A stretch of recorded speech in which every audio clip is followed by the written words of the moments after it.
What's going on, everybody? What a show we got today. The Batman Part 2 star Colin Farrell, he says that the script is extraordinary. So he gives a little bit more about what Oz is doing. People keep talking about Alden Ehrenreich, man, Han Solo. People love him as Solo. A lot of people did. Well, I shouldn't say everybody, but a lot of people did. I did not. But he said there is a return condition that he's got if he returns. The Long Walk, the reviews are finally in. Gambit, going a little less Cajun in the Doomsday movie. So that and more with myself and Steph Sabraw, who will be joining momentarily. Let's get into it. Here we go. Here's the show. It is Kristian Harloff Show here on this Wednesday.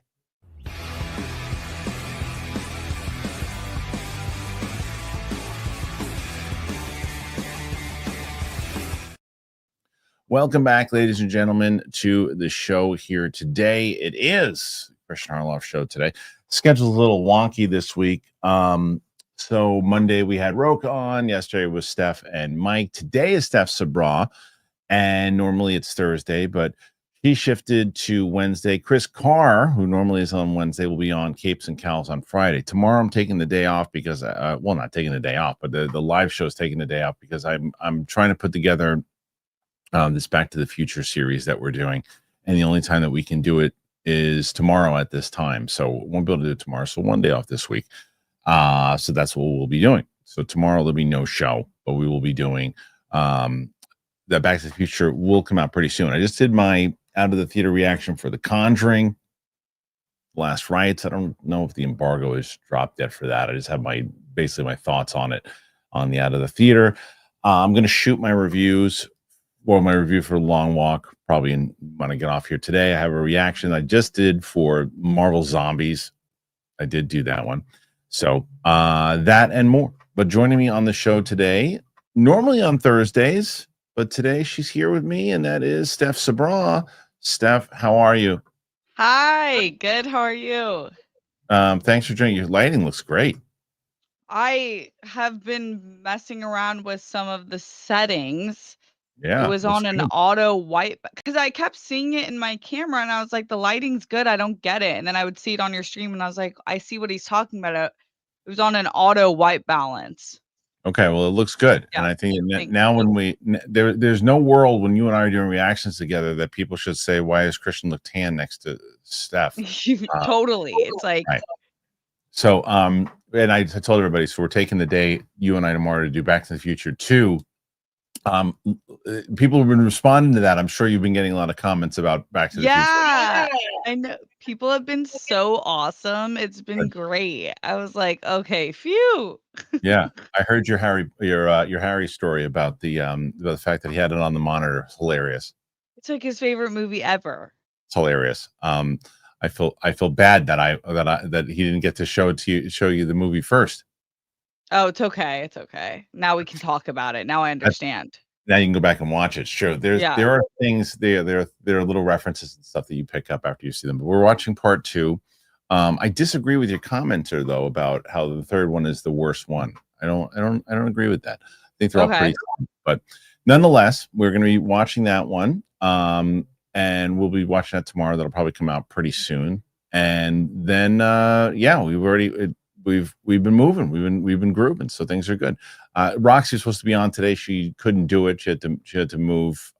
She was going to be on today, and she wasn't going to be able on Tuesday. And then she was like, oh, actually, vice versa. So it's me and you again, kid. So here we go. Rock on, indeed. Let's get to some of these topics because we have quite a few of them. Let's get to this first one. I mentioned the Batman. I mentioned Colin Farrell. And so Batman Part 2 star Colin Farrell says that the sequel script is extraordinary and reveals the extent of Oz's role. Batman Part 2 star Colin Farrell has heaped praise on Matt Reeves' script for the long-awaited sequel and sets the record straight on the possibility of a second season of The Penguin. Josh Wilding writes, the Batman was released in 2022, and like Batman Begins before it, the movie was a critical and commercial success. Unfortunately, a sequel has taken much longer to materialize than many fans would like, though a 5-year wait is only 1 year longer than the gap between The Dark Knight and The Dark Knight Rises. Penguin TV show series has helped bridge the gap when it premiered on HBO last year, and Colin Farrell will reprise his role as Oz Cobb in the Batman Part 2. Deadline has confirmed that the movie begins shooting in April 2026 and recently caught up with Farrell to get his take on the script, which he recently has been lucky enough to read. He said, I haven't got too much to do on it, just a little bit. I read the script and it's extraordinary. Farrell said on several occasions that Oz's role in the Batman Part 2 will be minimal, so this confirmation isn't hugely surprising.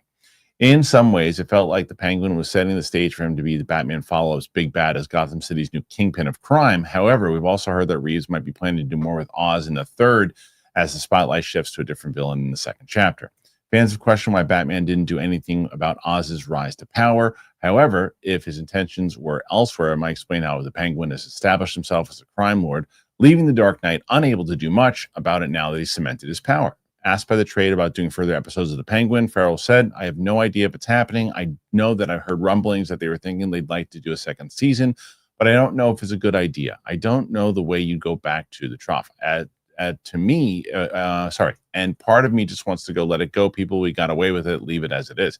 He added, but look, if they came up with a fantastic idea or something like that, of course, I'd be open to it. Little to nothing is known about Reeves' plans for the Batman Part 2, though the rumor mill suggests we'll see the hero do battle with Hush with Robin at his side. We'll see if that pans out, but the movie appears to be a far bigger priority than the brave and the bold. All right, so kind of a lot here, Steph. What do you make of Colin Farrell's comments on the script being extraordinary? I think I mean, I wouldn't be surprised. I always think it's reinforcing when the main actor involved is like, it's extraordinary, especially someone who's like talked very honestly about how hard it is to even think about getting back into the role just because of the amount of makeup and prosthetics and the hours and hours that he sat on the chair. So I feel like that's exciting news for sure. I have been kind of confused about what the direction is going to be because it was so well received, but also at a time when DC is just kind of shuffling everything around. But it seems promising. What are your thoughts on it? Yeah, it's look. I don't think that Colin Farrell is going to BS you on this. No, right away, and people rightfully would say, "Well, what do you want him to say?" Of course, he's going to say it's extraordinary. Of course, he's going to hype it up.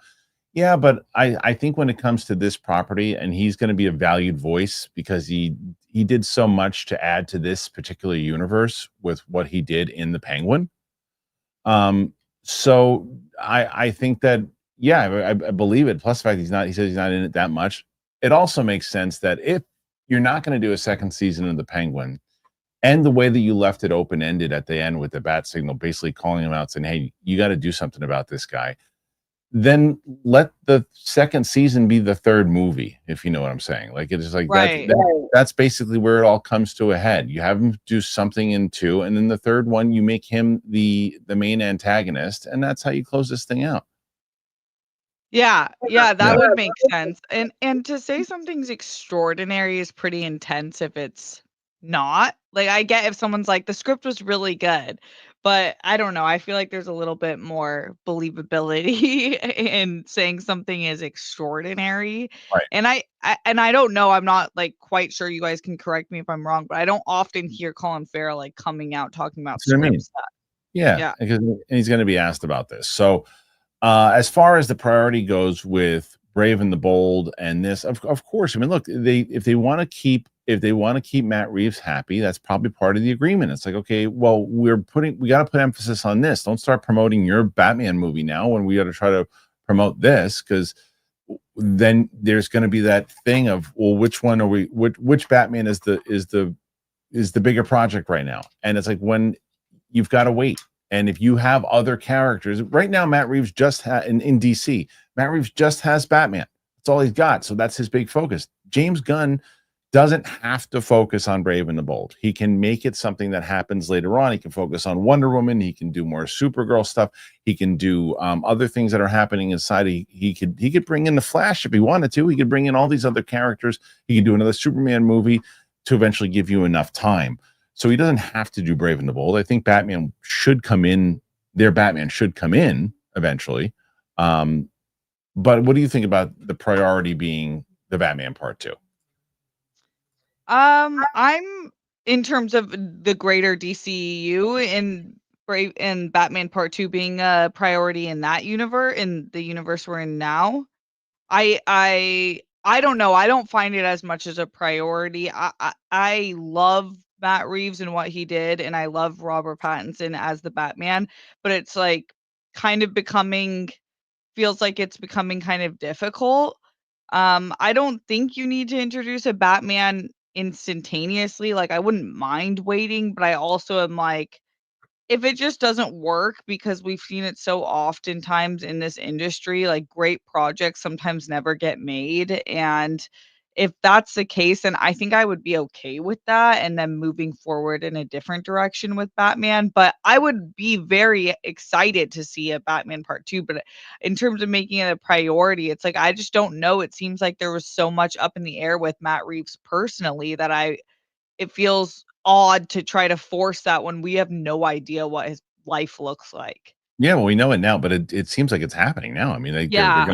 gonna start shooting it in 2026. It'll be out by, I believe that it'll hit this October 1st now, because now You it's do? Because remember the first one had so many reshoots and delays, and Did the first movie have a lot of delays? I don't know if it was delays, but they were talking about how grueling of a filming process it was because of just Matt Reeves' filming style in general, like Really? I the don't remember strive that for so much. perfection.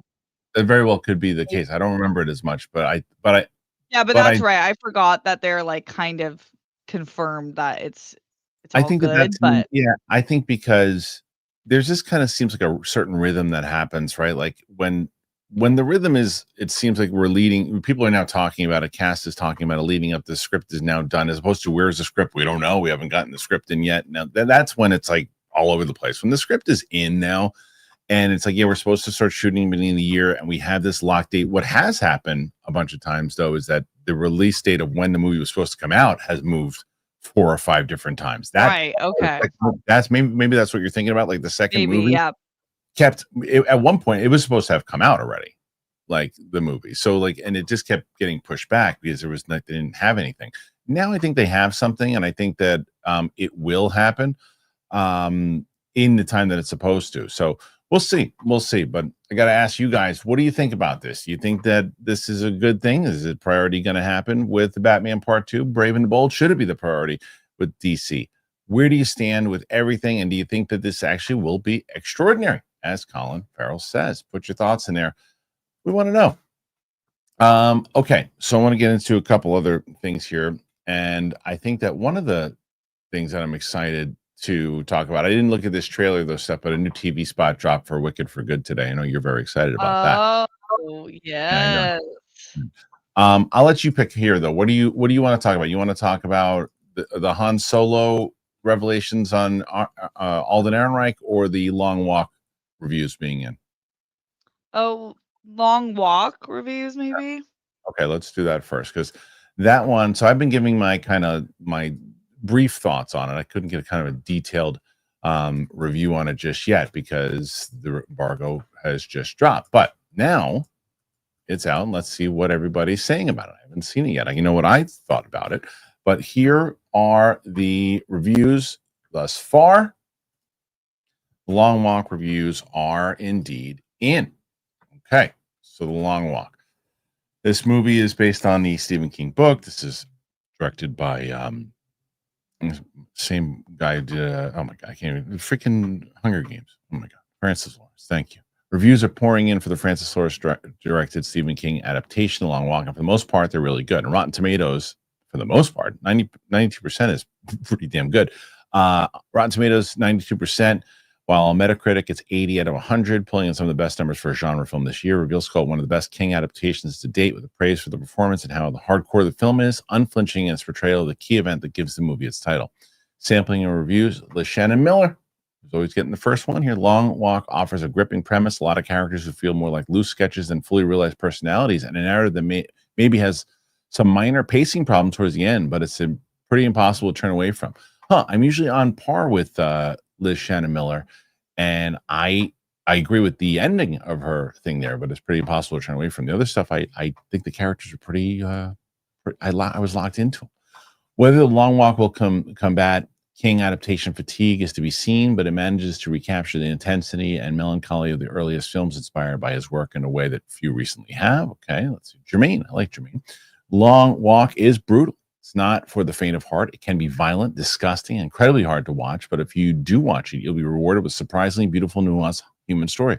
I agree with all of that. Tessa Smith boasts incredible performances all around, extremely difficult to watch, even for those who know what they're getting into. Viewers will have their eyes glued to the screen, hanging on every moment. Brilliantly done. Okay, let's see. Steph, do you have an interest in this movie? I love Stephen King. I do. And that's not to say that I've seen every Stephen King movie, but the ones that I have seen and the books that I have read of his, he is really incredible. But on the same side of that coin, he just goes to places that really scare me. So some of the movies like I'll see because I really enjoy him as a storyteller, and this one has some actors I really really like and I would love to see, but the reviews, it's like, yeah, I know this is going to be a good movie, but man, like a hard watch, that's the takeaway for me. That's like almost everybody is like, it's a hard watch. It's a hard watch. This movie's awesome. It's Okay. it's one of my favorites of the year. It's in the top 3 right now, potentially. I don't know. It's awesome. And I wasn't expecting anything from it. I didn't even know about it until one of our commenters said, "Hey, you should see it." There are definitely some moments that you have to, that you'll probably turn your head away from them, but I don't think in the way that you think. Doesn't make it any less. It's not like it's not like a horror movie at all. It's more of like it's like the Hunger Games meets Stand by Me. Like Maze Runner-y? Yeah, but definitely more hardcore than that. Okay. Whereas, or like even like Squid Game meets Stand by Me. Have you ever seen Stand by Me? Yeah, I love Stand by Me. So it's that, and it's got that feeling, and both Cooper Hoffman and David Johnson steal the show. I mean, they're phenomenal. It's their movie, and they take the ball and they run with it, and you're really locked into it, and they treat it like this. Do you know the premise of the movie? That they have to walk at like 5 miles per hour nonstop or something? No, there's no that's the gimmick of the screenings, is you gotta walk. There's these treadmills that you gotta walk 3 miles an hour to watch the whole movie, and if you go under 3 miles an hour, they escort you out of the theater. No. For this, it's like you've got. I mean, there is a certain pace you have to keep up on. It's not 5 miles an hour, but like you got to keep up at a certain pace. You got to just be walking. You just have to make sure that you're walking, and if you stop walking, you're out, and not in the way you want to be out. So it's basically the last person standing with no destination, and whoever wins gets like a major prize. It's almost like you're watching like this warped reality show in the way that they set up like Running Man, but you're watching this whole thing, and they're introducing you these cast of characters, and you're wondering who's going to win and what's going to happen and how they're going to do it, and when people go out, you're like, oof, it is. And that's where the accurate reviews to me, the things we're saying, it's like you're watching and you can't turn away because you're so locked into it. But then when something, and it's almost like the same thing the characters are going through, like they're like, oh, I can't watch that, and I have to watch it, oh my god. And there's just certain things, and even not necessarily even in like deaths and stuff, but more like just like things that the human had. Like, think about it. If you were walking and you just kept walking for days and miles and 100 and 200 and 300 miles, eventually certain parts of your body are going to want to do things. Right. They don't shy away from that. Okay, that's what I was thinking that was going to happen. And then they can't stop do they have water on them? Like, do they have what they have on them? That's what I'm saying. I don't want to get too much details. Okay. But there's just things that happen. That is just like, it's like questions you start to ask, like, well, wait a minute, what are they going to do with this? Like, oh, they're going to show you. Oh my And god. yeah, it is. There are times that it's hard to watch because of how like almost realistic it is, but it's not. It doesn't feel gratuitous. It feels like, oh, Okay. that's what. Yeah, you want to get. You're getting the impact of what this is. It's a very well done film by Francis Lawrence. It's one of his best. Mark Hamill, who I love, obviously. There are a couple times when he's a little cartoony as the Major, Mm. but it still has the impact that it's intended to. It's just like sometimes it feels like he might be in a different movie than what David Johnson and Cooper Hoffman are in. That makes sense. Okay. Yeah. Yeah. Yeah, it's really really great. It's really really great. But overall, you're one of your favorite movies of the year. Yeah, and surprisingly, like because like Sinners, that movie and Weapons are. I Sinners might have been in my anticipated just because of Ryan Coogler. I don't remember. I could go back and look at my I list. think it was. It might. It might. I mean, it's Ryan Coogler, so I wouldn't be surprised if it was in there. Right. But the other two weren't even on my radar at all, and now they're the fact that these genre movies are making, for me, it's like it's either they're all playing around in the top 5. Now, could that be shuffled around by the end of the year? Of course, but right now it's Right. pretty good. Yeah. Yeah, it's actually been really awesome to see. And I guess and horror has a way of doing this, or like thrillers in general. The Mhm. word of mouth of it all between Weapons and The Long Walk has been awesome. And because I didn't hear about them Yeah. until I started to see like a few things just off of just because we're so in this space, but I feel like now is the time where I always compare it with my parents. They would have heard about Weapons and Yeah. probably The Long Walk in the next few days. Yeah. And I think that they'll both do pretty well. It's funny because we were doing our summer movies thing yesterday. Basically, me, Roxy, and Mike were just saying our top 3 from 3 to 1. Then I kept messing up. I kept going, well, I would probably put Long Walk as my number 3. Wait a minute, the movie hasn't even come out yet. It's not a summer movie. And then I said, no, Sinners. Then I have to probably be number 3. I'm like, wait, the movie came out in April. So we had our list. I think my final list was Naked Gun, Weapons, and number 1 was F1. Okay. Yeah. Yeah, F1's doing really good, at least on Prime. I feel like it took the number 1 spot for purchased movies very quickly, which was cool to see. I guess Yeah. that makes sense. It's like a fun at-home movie for sure.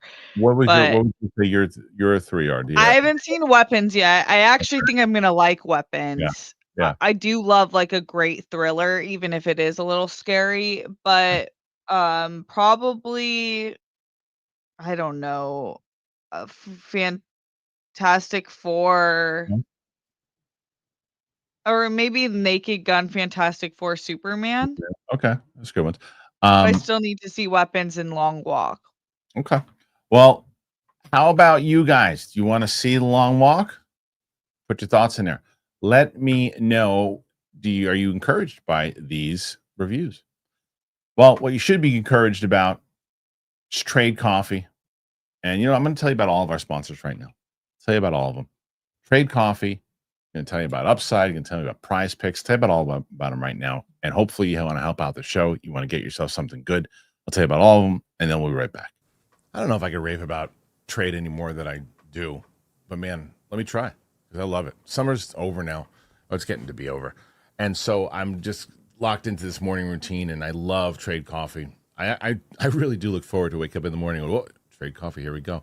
They recommend beans that I love. They know me well enough now, and they ensure that they're roasted to order. They ship them fresh to my door. I've gotten so many great coffees. I would have definitely never found these at the grocery store. There's no way. And every cup is really perfect. I just love it. It's so damn satisfying. Trade Coffee is the #1 coffee destination in the U.S. for both hot and cold coffee drinkers. They've sourced the best beans from over 50 top roasters across the U.S.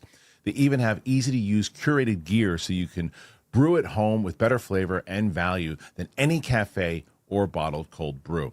I'm telling you, it's like my morning routine. I have Trade. I don't. If you know my show, you know how much I love Trade. It's just the best. The bags that they send are great. I'm able I grind the beans. I love them, and I've never gone back. Right now, Trade is offering 50% off a 1-month trial, but you got to go to drinktrade.com/Kristian. That's drinktrade.com/Kristian. Get 50% off 1 month. Drinktrade.com/Kristian. Go there. Tell them that we sent you. Love Trade Coffee. I love Trade Coffee. This episode is brought to you by Prize Picks. So you and I make decisions every day, but Prize Picks, being right can get you paid. That's what we want. Don't miss any of the excitement this season. Go to Prize Picks, where it's good to be right. So, football coming up. For me, I know sometimes I should wait with the Giants, but I'm always looking for that magic, and they're gonna bring it this year. So for me, that's what I'm always looking at. I'm always looking at the Giants and looking for things that can happen. And for me, I have been very beneficial with certain things when it comes to Prize Picks. It's pretty fun. It's simple, to be honest with you.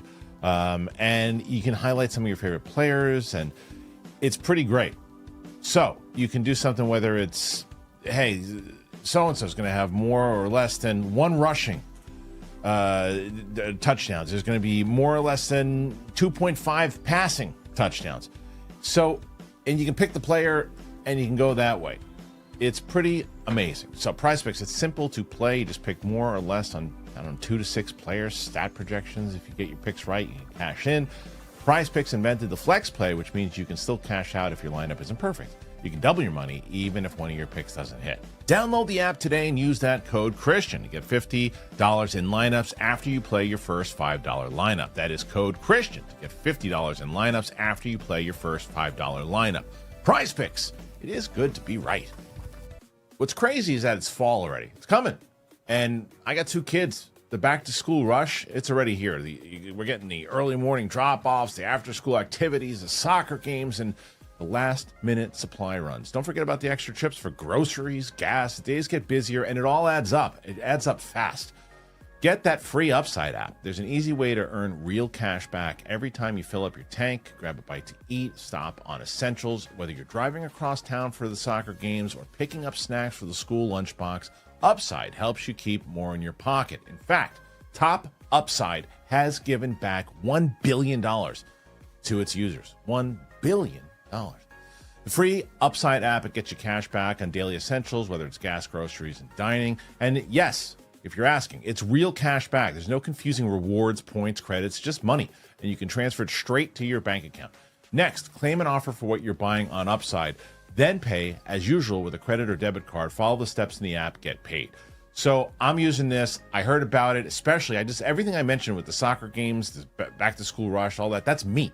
And since I learned about this thing, it has been so beneficial. It fits in so easy to my wife's schedule, to my schedule. Upside has given back $1 billion to its users. To find out how much you can earn, you got to download the free Upside app. You got to use that promo code Kristian. You get an extra 25 cents back for every gallon on your first tank of gas. An extra 25 cents back for every gallon on your first tank of gas.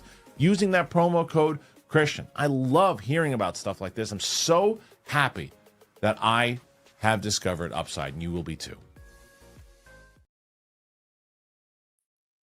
All right, thank you to our sponsors over at Trade Coffee, Prize Picks, and of course Upside. Thank you for being here with us. If you're smart people, you understand how podcasts work. You understand that when it comes to the show in general, that in order for us to keep going, moving on, we got to have wonderful sponsors on the show. Hence why we talk about them. Hence why we show them. So if you're smart, you understand that that's why we tell you about it. If you get that, you should understand that at this point. All right, Steph Sabraw, we have. It's like why are there so many ads?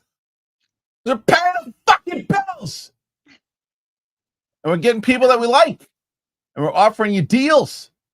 But you guys, you know what? Here's a Steez insight for you. I make moments like that my moments. You know what? You go pee, you go get a fill up on your coffee, you go stretch your legs. Like it's terrible. The perfect amount of break time. That's terrible advice. Why? They need to listen to what we're doing. You take your phone with you. You're on your phones. But it's and they like you can like walk and listen while it's on. But no, also, Michael, I will it's not a joke. Stick it up your asshole. It's a joke. Eat it. You know, no, I don't will work say today. this. You're in my store, Michael. Trade What? coffee is so good, Yes. and it's not stupid. All the stuff here, most of it I've had or have gotten for someone I know in I've some gotten way. texts from Like, you about it. Yeah, yeah, yeah. it's like actually legit. I'm such a coffee snob. I do Nespresso or trade coffee. That's it. Right. I'm obsessed with it. No, but I honestly thought you guys were all on your phones. I take my phone to go and I go And you take pee your or I break. stand up and That's right. stretch and you listen. Well, either way, I only get people on this show that I think you guys are gonna love, and that's why I've been telling you about them. So, Right. make sure you definitely gotta get Trade. Trade is awesome. Trade They're all coffee's legit. they're all Like, great. honestly, the Legit. days of going to get coffee and then having to get it like, no, just get your subscription. 100%. Okay. So, Steph, I forgot to tell you. So you're trying to go up against Roxy and Mike right now at 83. Okay. Is what Okay, currently we can do this. currently you're at 14. It's not bad. Not bad. Not bad. So let's see. We got some other stuff. And I think that one of the ones that I brought up beforehand too, and that was this Alden Ehrenreich story. Let's talk about this. Okay. All right. So here it is. Alden Ehrenreich. He has a Han Solo return condition. What is it? Is it to make a good movie? Maybe. We'll see. While some say the divisive reaction to Star Wars The Last Jedi is what started it, it was really Solo, a Star Wars story that got Disney to sit up and realize not all was going great with this mega franchise. Began with the major behind-the-scenes issues and retooling that saw Ron Howard replacing Phil Lord and Chris Miller, a shift that required massive reshoots that blew out the budget to $275-300 million. It then got very apparent, though, when the film opened and bombed, pulling in just $393.2 million worldwide, a far cry from the three previous Star Wars films, Disney films, which all cleared $1 billion. Reviews were quite mixed. As for Alden Ehrenreich, the film's failure was a bit of a blow, but the actor has since gone on to solid films like Fair Play, Cocaine Bear, Oppenheimer, and most recently a major role in Weapons, as well as Marvel's Ironheart. Speaking with Collider recently, the actor said he's open to returning to the part once more, but would have to be under specific condition. He said, it would really have to be really the right version of it, the character. He also touched upon the film's troubled production and its impact on him. Making a movie is stressful no matter what. Your job as an actor, in a way, is to use the energy that's happening around you, and sometimes that energy involves stress, but the characters are under stress. There are very few characters who are just having a ball. So it's contributive sometimes, as long as it's an environment where the people feel safe. It sets the stage for a lot of things that I get to do now, and it's a great platform. And there were some really great times during it. I'm happy I get to do what I do now. Whether you get a chance to see more young Han Solo adventures is another question. There was talk of a Lando TV series spinoff from Solo for a while, but that seems to have petered out. But a second season of Ahsoka and the film Star Wars Starfighter are currently in production, with more movies on the way, but none are expected to involve the trilogy lead characters. I'm going to repeat some of the points that I've made before in this, and I'm also going to say, well, I'm both positive and negative. I really like Alden Ehrenreich a lot. I think he's I like the way he carries himself. I like these comments. I thought were classy. I think that's how you do it. It's how you say, look, yeah, the things that didn't go right, there were other things that it also provided me a lot of opportunity or other things I could do. There was some disappointment. And give a breakdown as far as why. Loved it. I really dig him as an actor, and I think he was great in Oppenheimer, and he was great in Weapons. And I don't think it was his fault. I don't think he was properly cast in Solo. I think that, what I was thinking, what I've been saying, I hate that this sounds like an insult, because it really is not meant to be. He's just not cool. Alden Ehrenreich, you know what I mean? Like, he's like, Han Solo's cool, right? Like, the majority of roles that he plays, Ehrenreich, they're not cool characters, and he shines in them, and he's good at that. He's good at being like kind of awkward and in Weapons, and kind of troubled in Weapons. He's good in being in awkward in Ironheart, and in kind of like a tight ass in Oppenheimer. He's great at that stuff. He just doesn't have that cool factor that Han Solo had. Like they showed some AI thing like Taron Egerton as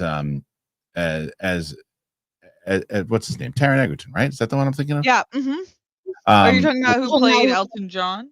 Yes, in Kingsman. And they showed him walking around as Han Solo in some AI thing, whatever. And I was like, oh, he's just got that swag. You know, he just has that thing about him. And it's because of that and a lot of other things. Stay away from this character. Just stay away from it. There's no need to do it. I liked how he answered it, but no need. Do you feel opposite, or how do you feel about this? I think that it's so hard to really know what his performance could have been like because I didn't love the script or like the end production of Solo. But I will say I don't think you're wrong in terms of I loved him in Ironheart and I love him in like a lot of the roles he does. There's honestly not been one thing that I've been like, oh, I don't like him. I think he's like really cool. He kind of gives me like this Rami Malek type vibe where I'm like, you could play like the nerd or like is he a villain, is he the good guy? Like he has range to him for sure, but I see what you mean in terms of like Han Solo has a certain just like automatic swag factor without saying anything, and it's just part of like the part of like how he carries himself, outer appearance. So I don't really know, but I will say that I like him better in I adored him in Ironheart. He was like one of my favorite characters. He really made the show for me. I love that character. I'm excited to see him in The Long Walk. So, and I think a part of Not the long reason walk. he said, Weapons. oh, weapons. The part of the reason that he said this is because like I'm sure it's like weighed on him, you know, and like he wants to get out. If I was him, I'll say this: if I was him, and the production was that crazy, and you know there was different directors, different visions, I would want to just get off my chest one time, real classy, like. Basically, that wasn't the best thing I could have done. No, You know, that wasn't. I couldn't do anything. Yeah, it sucks for him. That sucks for him on so many different levels. It's such a big moment for him in his career to get cast in that role, to be working with Lord and Miller, and then all this crap goes down after you're following up $2 billion movies or $3 billion movies at that point, right? $3 billion movies at that point, and you're like, it's 1, 2, 3, and then here you go, and then there's these problems, and you start to wonder inside of your head in general, are the problems me, or is it this, is it that? Oh my god, I gotta follow Harrison Ford, and now all this is happening. Like nobody wants that stress sucks. So I don't think that his performance, and I've said this many times over, I don't think his performance was bad at all. His performance was good. I just think the movie would have served better if it was a different character in general. They could have made a different original character at that point, and done that. But either way, I'd like to see him do other things in general. I never understood the hashtag make Solo thing happen. It was like nobody wants that. I don't understand why we're doing that. So to me, that would be a waste of money because streaming. Yeah, it was. I understand the want for Lando because for me, like I just see Lando as being like so much more to explore in the story. But Han Solo's a main character.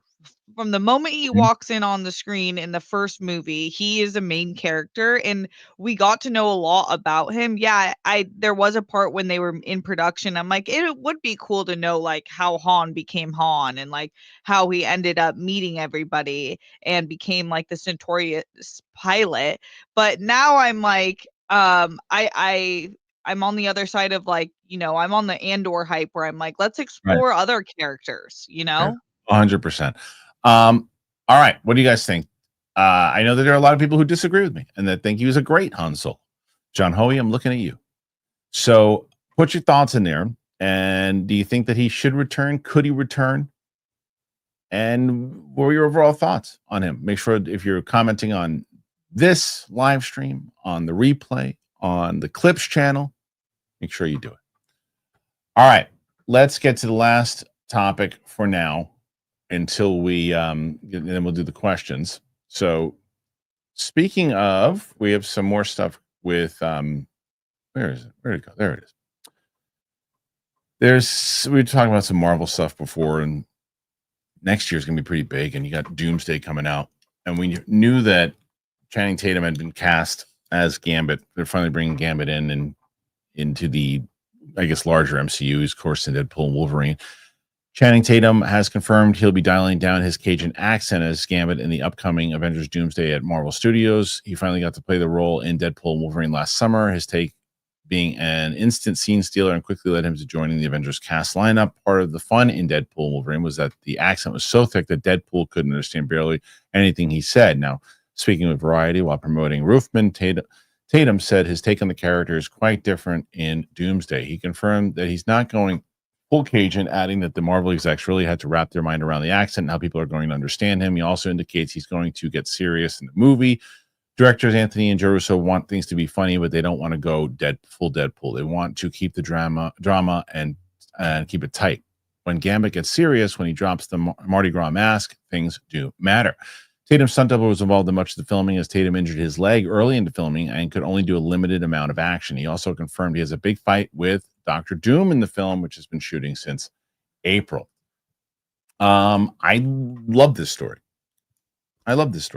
You cannot take the tone and characters in how they're portrayed in Deadpool for a full movie in something like the Avengers Doomsday and have him cracking these jokes. And every time he comes on board, you're going, oh, here comes another comic bit. Like, you can't change Deadpool. Deadpool's always going to be Deadpool, but Yeah. you can change a version and a variant version of Gambit that it's more serious and let him shine a little bit. Channing Tatum's another guy who's improved dramatically from when he started to where he is now.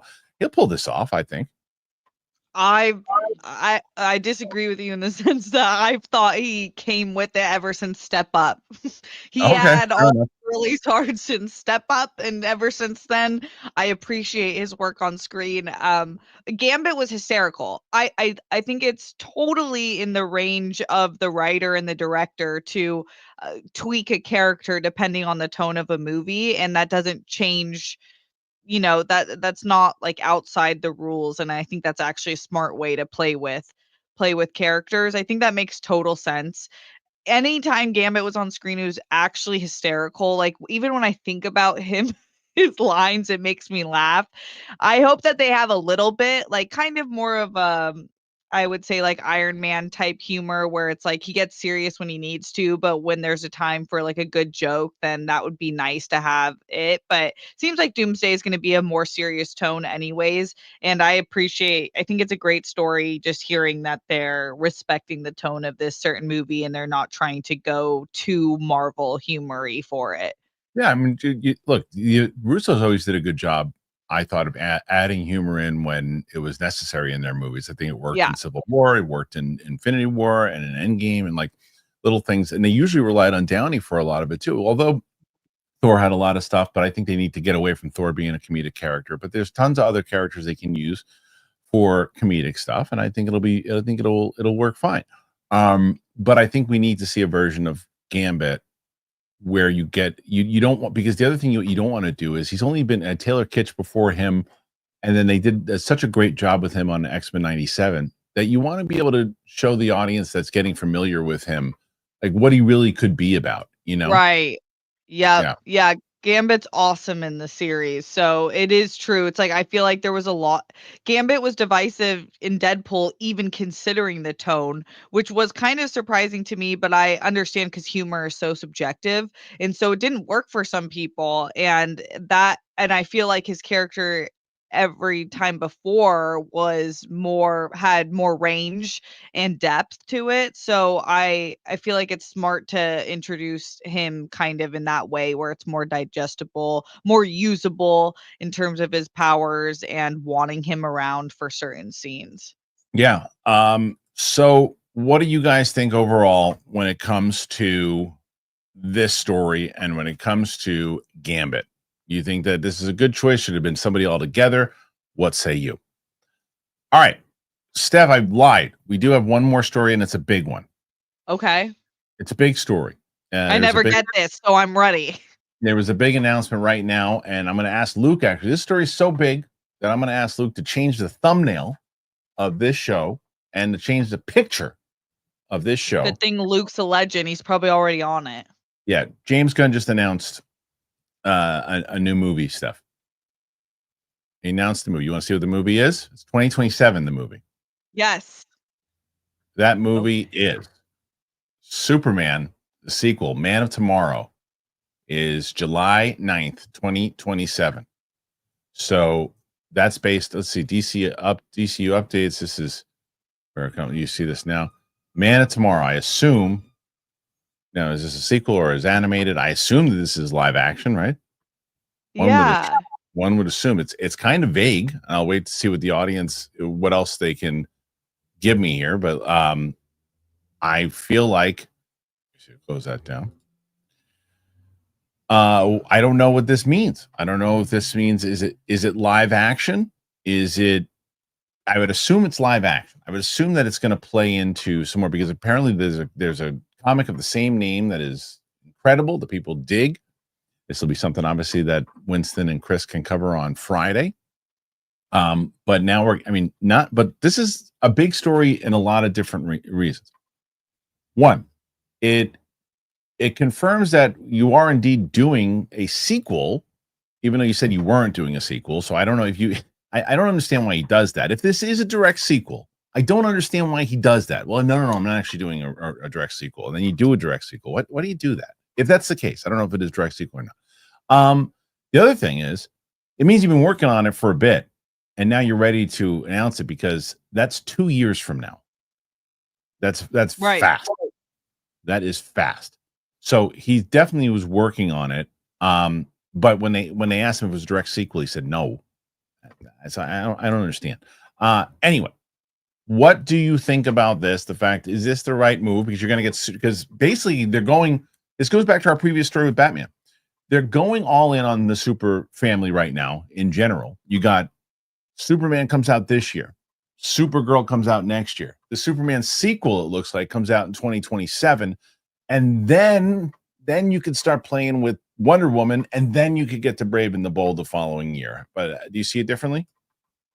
No, this is what I thought was going to happen. And then to your point, I was kind of deterred from that, because he said that it wasn't necessarily a direct sequel. But we had this conversation, and I said we were just making predictions. I was when the more general statement came out about another Superman movie, and we were discussing whether it was going to be Superman with other of the characters getting introduced, or if it was going to be a direct Superman sequel. I always wanted just a more direct Superman sequel with Supergirl, and really live in the entire new space that was created with the first Superman movie that just came out. What's weird is that they've obviously been writing this for a long time. If it's already been announced and going to be out in just 2 years, that means they're going to start filming really soon. This kind of goes more in line with what I had thought, based on what David Corenswet was talking about signing on to a sequel already. The way I interpreted it was that it was going to be more of just a Superman sequel. I've heard for years about Man of Tomorrow as a comic, and I think that makes sense, knowing James Gunn love of the comics, and I feel like that's a great story to tell. It looks like Lex Luthor, right? That's Lex Luthor suited up. It seems like it, yeah. So that's what it kind of seemed to me, that this was, Batman Joker situation, where that wasn't the end of Lex, and see him in a more powerful, more villainous state, and then kind of what happens next from there. But I'm excited about this. This makes more sense to me. I think that this builds it out a little bit stronger and just focuses on this before you start bringing in, Wonder Woman having her own installment and other major characters.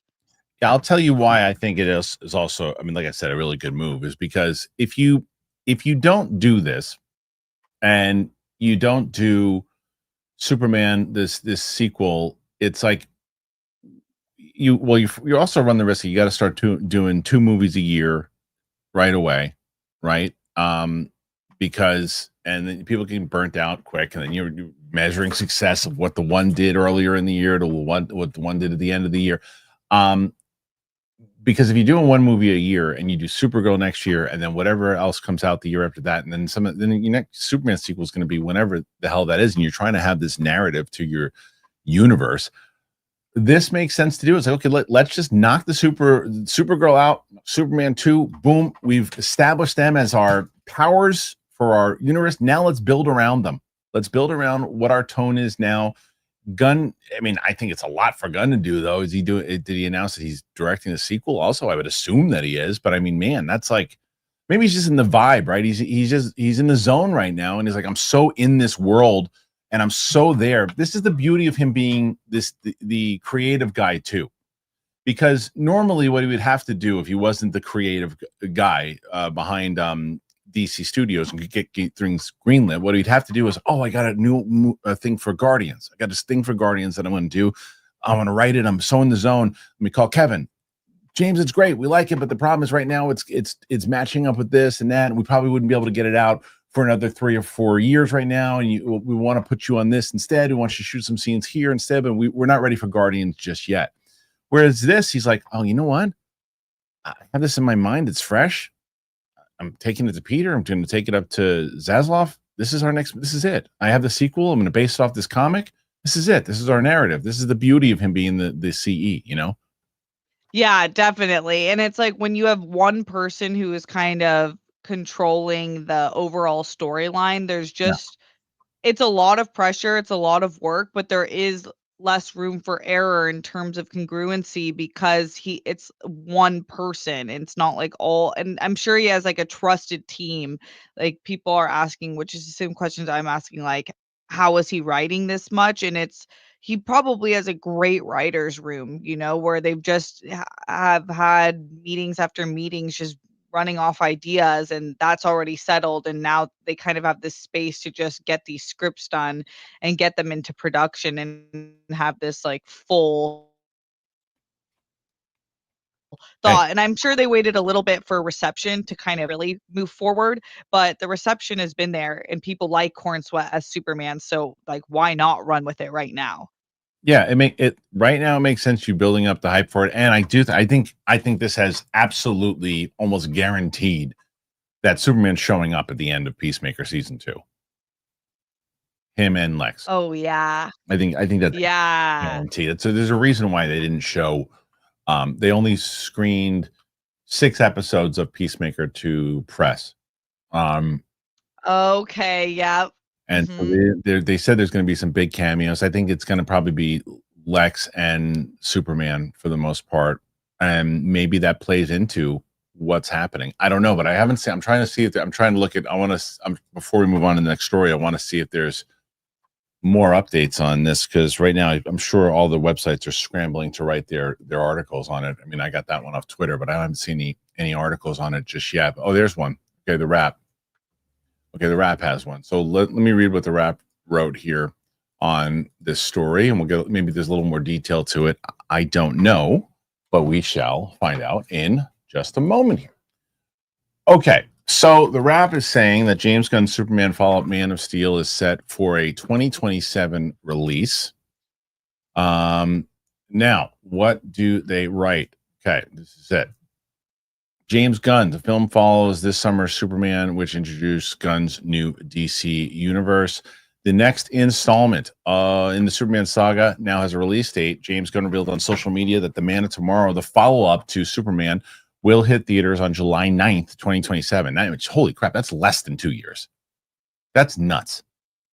Previously, Gunn had hinted that he was writing the DC Studios project, which he didn't describe as a direct sequel. Speculation was that production would start in 2026.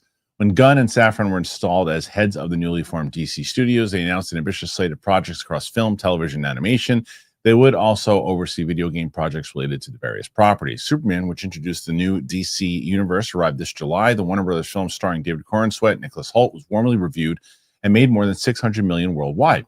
The second season of Peacemaker, gently reconfigured into the new DCU, arrived in August. Upcoming projects include a Supergirl movie with Millie Alcock in the title role, which hits in June 26, 2026. That will be followed by Clayface, was a mid-budget horror movie based on Batman villains in theaters on September 11, 2026. So that is the second movie, I guess, already, but it's kind of a smaller budget one. There's also Lanterns, which also comes out in early 2026. Other projects announced, the Swamp Thing and Wonder Woman adjacent television series are presumably still in development. There's the actual post here. It doesn't release Man of Tomorrow in theaters July 9, 2027. No other detail really with that James Gunn post. So when you see that, Steph, I mean, again, it is this was planned. And basically, I think that what he was doing as he was working on it is like, okay, I'm at a place. I don't think I'm at a place yet to announce it. Let me see. Let's get it all tightened up. And people are asking. I have a kind of an idea of what it is. Now, I don't know enough about the Man of Tomorrow comic to where but it would seem like Man of Tomorrow would be just Superman 2. So why wouldn't it? I mean, I guess like you could do technically it's not Superman 2. Technically it's Man of Tomorrow. And it's like, scratch my balls. It's like, to me, it's a sequel. Yeah, it very much seems like a sequel, which that's like just like a play on words, and I'm sure leaving space open to, if there was change, then to not be saying stuff straight out that might not be the case. So I feel like it gives him some wiggle room, but it most definitely seems just like a very clear-cut sequel of Superman, which is exactly what me and my mom wanted. Yeah, but it's like, someone wrote it's a sequel, but not direct sequel. It's like, just don't. This is the thing, and again, this is what I love. This story is the things I love about James Gunn and get frustrated with at the same point. More love than the frustration, but the love part of it is the guy is a creative monster. He's a creative monster. The fact that he is sitting there writing this stuff and wants to make it, and just did Peacemaker, and now he wants to do this. He's just this kind of stuff he does the same way that he breathes air and blood flows through his veins. He's that type of guy. He just has to work. He likes doing it. He's locked into it. He wants to tell these stories, and he knows the comics well, and he's going to adapt it. So that's the great stuff. The stuff that is the criticism from a lot of people is, don't like this post that he did today. Man of Tomorrow coming out 2027. Great. Post that. Go walk away and go do something on your ranch or whatever the hell you have. The whole thing of like, well, I'll tell you, it's not a direct sequel, but don't say anything. Don't say anything. Don't lie. Don't tell the audiences one thing when you're like trying to like do the J.J. Abrams secrecy thing. Don't say anything. Just stop this. But other than that, I love this. Yeah, I love it. I'm glad I'm not super on social, so I don't see like every single thing he says. I see like kind of the main things like this, but I love Gunn. I think he's like such a mastermind. I do not know how he does it. I'm gonna throw it out there. If I could just like spend the day and see like, does he sleep? It feels like he's on like vampire. I don't understand how because it's one thing like you joke or you're pretty serious about it, which is the truth. Like you would be doing it too, Steph, if you were getting paid to do it all. And it's like, yeah, but he is still like out hustling and out timing everyone. Like it's like crazy. Like this would have made, if this was Star Wars right now, they would be like 2029. Right. This is coming out. And it would have been like, okay. But it's like this just goes above and beyond normal timelines. Well, what Star Wars would also do is that they would announce it before there's a script, before there's anything that we have this, we're talking to so and so over coffee about how they wanted to do this. We got them on board, and they're on board, and they're going to do a movie. What's the movie? We don't know. It's just going to have so and so in it. Let's bring so and so out on stage and show them. Look who's back. And then when's the movie? Well, you'll see it in about 4 years or never. They put Daisy Ridley on the stage like 2 years ago. They don't even know when that movie came out. So like this, I'm like, poor Daisy Ridley. But this is different. Yeah. This is him saying, this is why I applaud. It's like, I'm not ready to do anything yet. I'll kind of maneuver and manipulate or whatever I have to do. I know what I'm working on. And I see people in the comments going, well, it's not a direct sequel because it's Man of Tomorrow. Come on. Don't come on. Stop. It's a direct sequel. It's a direct sequel. Of course it is. I guess like the bigger difference is I'm assuming it's going to have Supergirl heavily featured, depending. Yeah. Well, not depending. It's written. So I'm assuming that's the case. Yeah, and I mean, look, the other stuff that the rap article made me just realize, though, Steph, is that there are quite a few things coming out for DC next year. When you have, and I like the way that they're doing it, where it's not like these big, huge monster budget movies that they have Mhm. coming out. They have this True Detective kind of Green Lantern show, which I'm very excited about. They Me have too. a horror film, which is this Clayface movie, which could be really interesting. And then they have the big fluffy, well, maybe not fluffy. I shouldn't say that, because the Woman of Tomorrow is that's why, by the way, Woman of Tomorrow, Man of Tomorrow, that's why they said the super family, because they're pairing it all up, and then now it all makes sense. But it's so technically it could be the next movie after Superman is Supergirl, and then Man of Tomorrow is all of that together. So technically, it's not a direct sequel. It's a coming together of both those two movies. So it's like Benicio del Toro, Usual Suspects, flip them for real, flip them for real.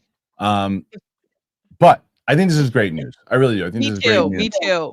Yeah. What do you guys think of it? Man of Tomorrow. You likes? You not likes? Put your thoughts in there. Let us know. We got to hear about it, man. Comment, live show, comment after it goes up, or put it on the Clips channel. Make sure this is the PLD. Luke, let's make sure this is the first clip that goes up on the Clips channel. All right. Cool.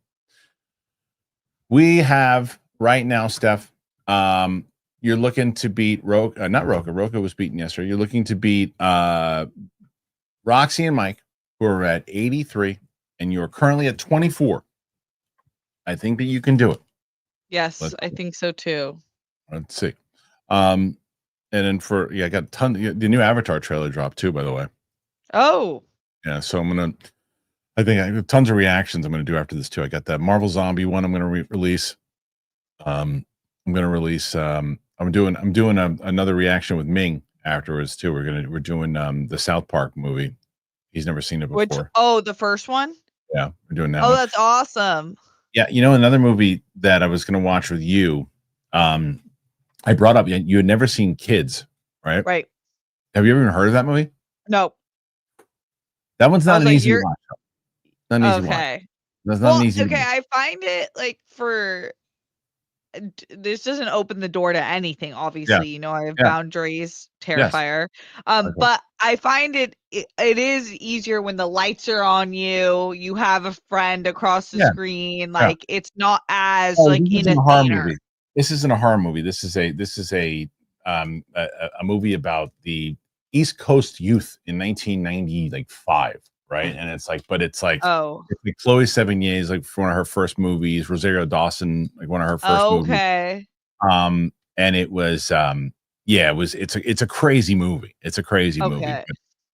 So that's one and you've seen Clerks and Mallrats? Yeah. Okay. Yeah. Sam's never seen those two, so not Mallrats 2, right? No, there's no Mallrats 2. No, just Clerks 2. Okay, I've seen. Okay, and Clerks 3.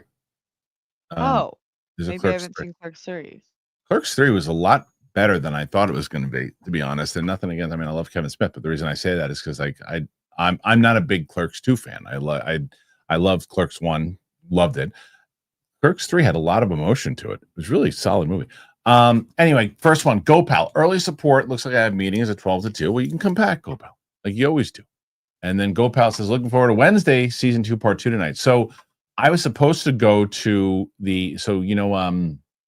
Hamilton is doing that re-release in the theater, or they basically Disney Plus put the Hamilton out on Plus. Now they're doing like a theatrical release to it, and they're doing a premiere tonight. And I was invited to it, and I was going to bring my oldest, but school just started, and it looks like she's like, if you really want to watch Wednesday tonight too, so I think we're gonna do that. We'll grab like a pizza and watch Wednesday tonight.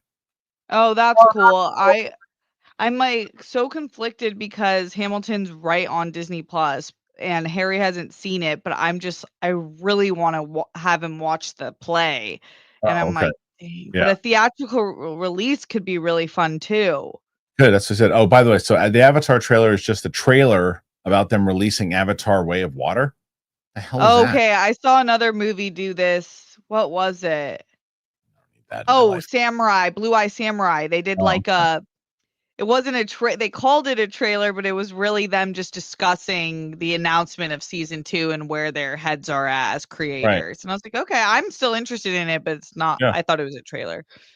Gopal on Hot Ones versus Jenna. On Hot Ones versus Jenna spoiled she's not dead like the show's called Wednesday. I'm obviously not dead in the middle of season 2. I don't. Did you just spoil something for us, Gopal? I don't know. No, I don't know what that means. Yeah. I'm excited for part 2. I've been like super excited for that. I want to see the direction of the second half, and then Lady Gaga is coming, right? Because she wasn't in the first part, but I know she's in the first half. No, but if we get more, if we get a lot of Gaga and less of the Bee Kid and the and the zombie and Pugsley, we get less of them and more and a lot of Gaga, I'm good. I'm done. Let's cut Pugsley and Bee Kid out of the show. They bring down the show.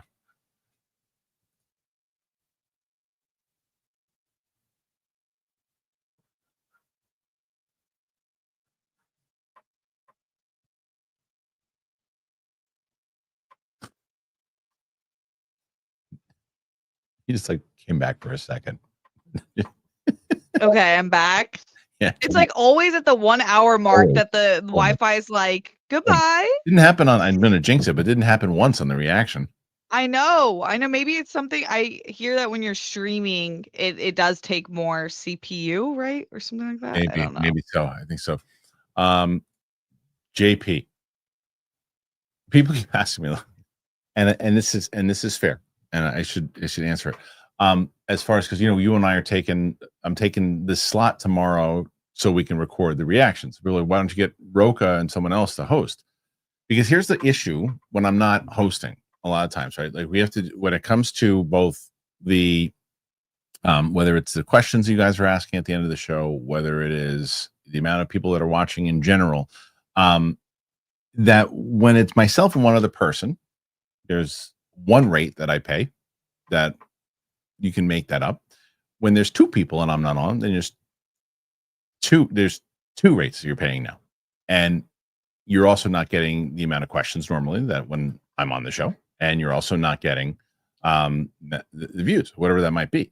I've tried it a couple different times and I lose money every time that I do it. And it happens on here. So it doesn't make sense for me to do that, because when it comes to, I was going through today, I'm very excited with the crew that we have. I'm going through and making sure, because I'm adding more with Steph, I'm adding more with Winston, I'm adding more with Chris to do these reactions and everything too. And obviously budget goes up on that, but I'm taking the risk because I think that people want to see more of these, and then that adds to it. And then maybe if people are watching these things, then a situation like that, I'm like, yeah, it's fine. It doesn't matter. Even if it in the same way that I always talk about Superman making 600 million, but to Warner Brothers, they just had Minecraft almost make $1 billion. They had it all scratches each other's back. That's the goal, is that it all kind of scratches each other's back so we can do more things like that. So I won't even think about it next time. But yeah, of course, Wednesday, have Roka and Chris Carr could do Thursday. I'm not in that position yet, if that makes sense. So just a little peek behind the curtain, if you will. JP. Hey, Chris and Steph, have you seen Romy and Michelle's high school reunion? A long time ago. If not, it would be perfect for Steph to react to. It's her vibe, queen rant in a movie. You would like that movie if you haven't seen it. I saw it like when I was growing up, so I kind of know the basics, and it's awesome. I do forget it too, because it's been like probably over 15 years. A while to, I haven't seen that one in quite a bit. We have so much though.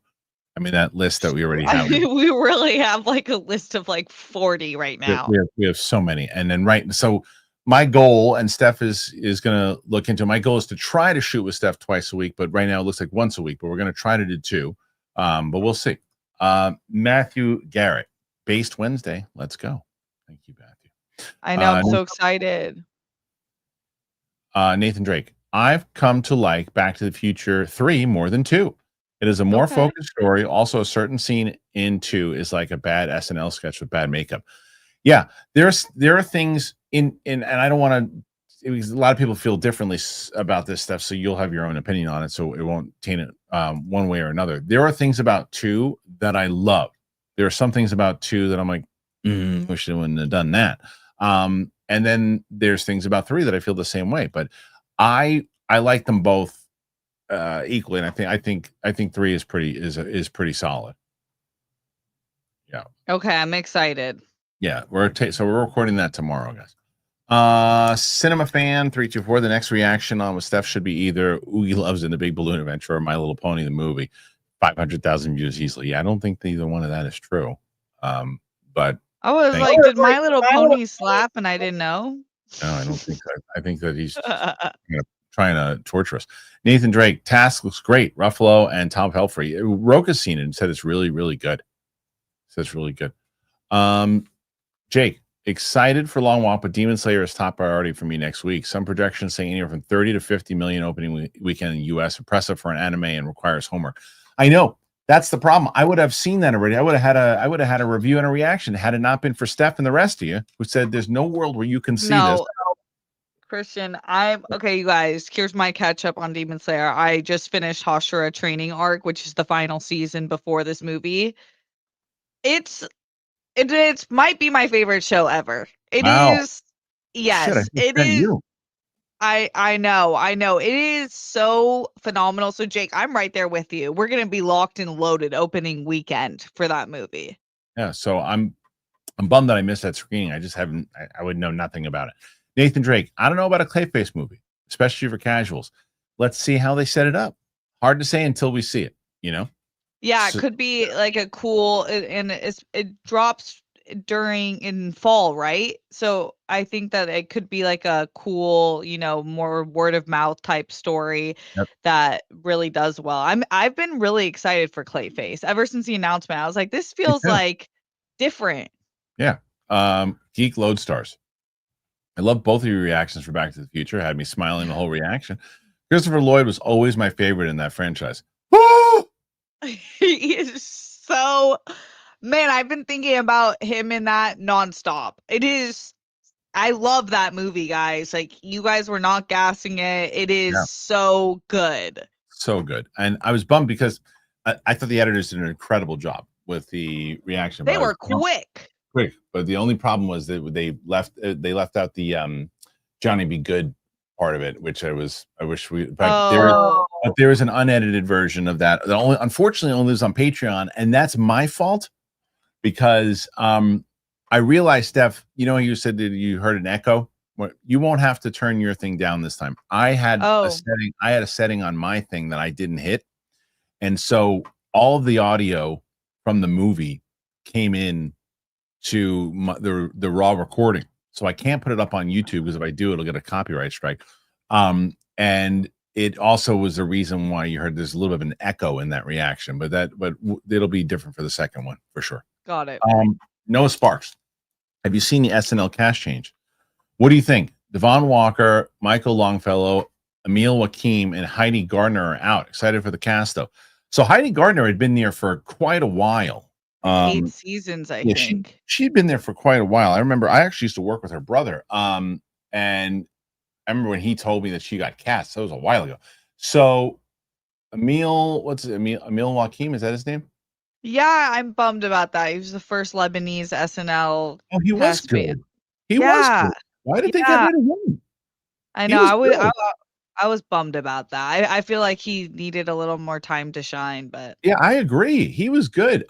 Michael Longfellow, let me see him. Let me see. Michael Longfellow. Let me see. He's another one I thought was good too. They got rid of him too, huh? Michael Longfellow. Let's see. Michael Longfellow was good. He wasn't he didn't stand out as much. Maybe that's why. But I thought he was for when he showed up. Oh yeah. Yeah. Right. I know. I'm like, what's going on behind the scenes? Like, it feels like. And I don't know the man at all. I don't know, but Devon Walker was not good on the show. He just wasn't good on the show. Like every time he showed up on the show, he was himself saying a couple, he said 3 lines and then he'd walk off. Like, oh yeah, that's great, man. And he'd walk off. And it's like, he never had any characters. He never had anything that stood out. I remember saying to my wife, I'm like, I don't think this guy's going to be back next season because he wasn't doing anything. He just wasn't doing anything. It was, yeah, he kind of gave me a little bit initially of Pete Davidson vibes where I'm like, if he can capitalize on his personality and make it a character like Chad, then he'll have more longevity. Because Pete Davidson was like classic stand-up, who Right. when he first got cast, I was like, okay, I'm curious what he's gonna do. But then he found a way to like put Use himself, personality, yeah. use his personality. He Devon Walker just never did that. Josh Vaskovich, Kristian, I love your watch longs. Thank you, Josh. Steph, you were too adorable watching Back to the Future. Seeing someone react to that movie proved it's a timeless classic. It really did. Yeah. It's classic, guys. Classic. That's right. It's so good. So I'm really excited to see. And Michael Dagliar, I love you too, man. You're a good guy. Joyous Romer, excuse me. Support for Steph. May the force be with you guys. To you also. May the force be with you always. Hell yeah. 30 right now, Steph. I think that they can get you there. I think that they can take you past Roxy and Mike. Come on. It's Steph, guys. Let's do it. Simon Section. I hope the long walk is successful. So do you think we will see a reality game show like we did in Squid Game instead of bullet pellets, instead of hearing the reasons why the contestants are in? You mean eventually? Who knows with this world? Who knows if you see something like that? I mean, the more crazy the world gets, you never know. But did the Squid Games reality game I feel like Mr. Beast and the Netflix one didn't do very well, unless I'm wrong. Like I feel like no one really cared to see the the drama of it was more viral than the actual show, but I could be wrong. Right. I don't know. And I don't even know if season 3 did that good for Squid Game. Did it? I think people were over it. Maybe I'm wrong. I don't know. Joyous Romer. Kristian, what's your prediction? What comes next in the movie world from Lucasfilm after Mando and Grogu and Starfighter? Well, the stuff that's announced, if I'm them, what I do right now is I focus on, I go, okay, let's get Mando and Grogu is going to come out. It's going to be season 3 of Mandalorian, or 4 rather, of Mandalorian. Great. Let's try to make our money on that one the way we do Moana. Great. The first real movie is Starfighter. Starfighter should set up and help out with the Kinberg trilogy.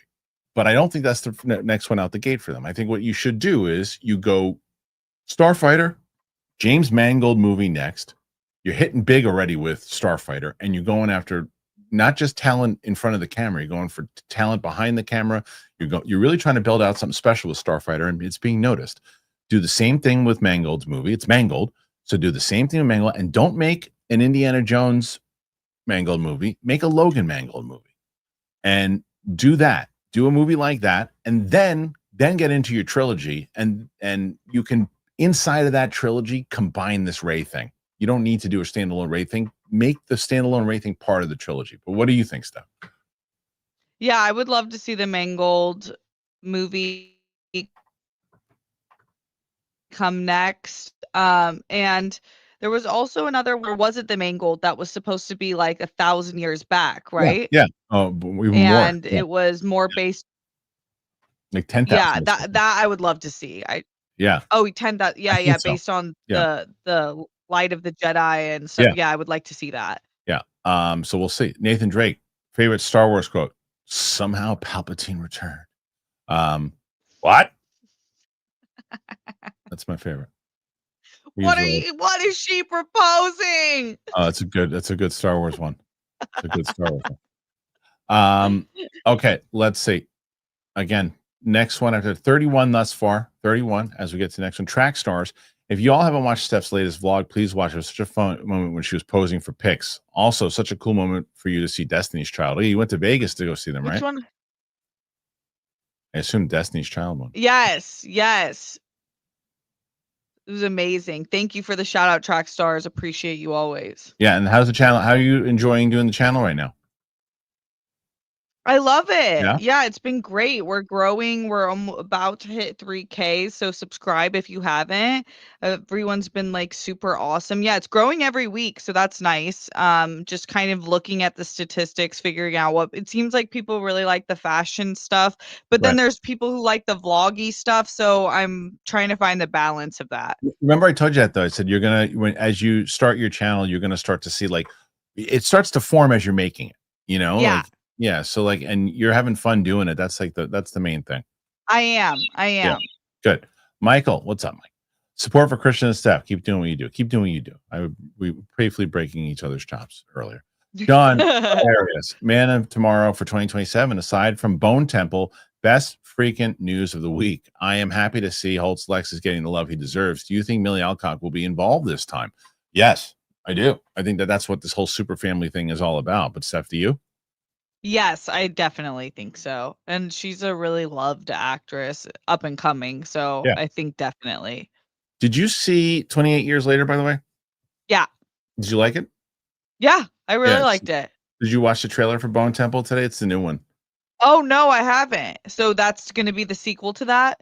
Yeah, so I watched it today, and it could be deceiving, right? Because it looks like it's just continuing on. It's different director of the Marvels, and Nita Costa, and I do think that Danny Boyle's style really made that first movie.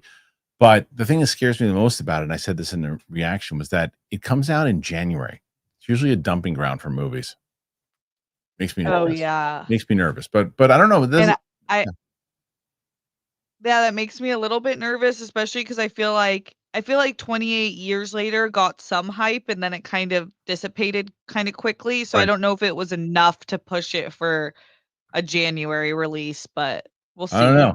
Yeah, we'll have to see how that plays. John Darius, now Gunn is moving forward with his sequel. Do you think that the Trinity will start getting real casting news by next year, the latest? This feels like a sequel rather than a semi one, like he stated. Yeah, it definitely feels like a sequel. And yes, I do think that we'll probably get, as we get closer, we'll get the Wonder Woman news will be first. And like we talked about earlier on the show, they're going to be kind of walking on eggshells with Batman right now until they get Matt Reeves stuff. They want to focus on Matt Reeves' Batman first. Yeah. Yeah. Okay. Again, 34 at the moment. Johnny Venerable. Superman sequel comes out before Batman Part 2. What are we even doing? Either merge these two or move on. People will be confused. I know people are going to be asking, and you know me, I've been talking about confusing stuff for a bit. I don't think they're going to be as confused with those two movies, although they could say, does this, maybe you're right, Johnny, where it comes to, okay, if they're leaning so much into Superman, Supergirl, Superman sequel, and then the Batman comes out, the casual fan can go, oh, this Batman ties into Superman, right? And they're like, no, it's different. But at this point, I say, just who cares? I guess maybe just because I'm just exhausted by it. How do you feel? Yeah, I feel like people will be fine. I don't think there'll be much confusion. It seems like they're good at communicating with one another, and I do like how Gunn really respects Reeves and kind of just like giving him his time, and obviously loved the first Batman, so that seems to be, a part of the vision. Right. So I think it'll be fine. Yeah. John Darius. I'm also happy that Gunn isn't taking 5 years to make a sequel. This is true. He actually had a plan and he committed. Yeah, that's what we said earlier. That's the biggest takeaway here. If we do indeed get a sequel in 2027, Batman, you're talking about Batman Brave and the Bold, is sure coming by 2029 or 2030, the latest. Thoughts? I would say if you're going to time this out, you would have Superman 2, call it what it is, on 2027, probably Wonder Woman in 2028. So yeah, I would say 2029. It would make, because if you could, Steph, if you could do Superman, Supergirl, and let's say Supergirl does well, Superman 2 does pretty well, Wonder Woman does well, and you got, why not follow it up with Batman at that point? Yeah, I know. And based off of the way he just dropped the Superman Man of Tomorrow, I'm like, he probably already has the Wonder Woman figured out and like soon to be in production. And then we're gonna hear that in like the next year. He probably just doesn't want to like convolute the news too much. But I wouldn't be surprised if she's like fully casted and everything. Corn Emperor, kids, it should be required viewing for teenagers. Yeah, it really should. Most people I know that watched it as teenagers really rethought their lives. Oh my gosh. Yeah. Yeah. So I think, Was it like that movie? What was it? It's like every girl watched it. The cover of it, she has a tongue piercing, with a Nikki. I'll find it. Yeah. Okay. Let's see. So we now have 35 thus far, 35. And we have, let's see if we're going to do 35, 35. Okay, support for Steph. 13. Oh yeah, I remember that movie 13. Okay, Joyous Romer. No, I don't remember it well enough to compare it. But Okay. this movie, what they did, I actually saw an interview with one of the actors. What they did, this movie was people thought it was so realistic that they actually didn't have the actors promoting the movie at all because they didn't want people to know that they were actors doing a tour for this. They wanted to confuse them and make them think that they were actually these kids that they were following around on the street. And it does really come off like that, and the way that the way that this whole thing was put together and you hear about it. But I that's all I want to give you right now. Because it's not like Back to the Future though. In Back to the Future, you come out with a big old smile on your face and you're walking around. You're gonna walk this going, fuck. Oh my god! I'm glad I'm not a teenager anymore. To answer your question, what's my favorite Star Wars merch? Yeah. It was my dark saber until they completely eliminated the dark saber. Yeah. Honestly, my Star Wars mugs are so awesome. Like we have like 4 cool Star Wars mugs that we've gotten from Galaxy's Edge that are so fun, and I drink out of them all the time. Okay, so mine is probably my Darth Bane saber that I have. Rob Job, Kristian, I'll be in Manhattan this weekend for the Jets Steelers game. Best spots for pizza. Okay, so here's what I'll tell you because I get this question a lot.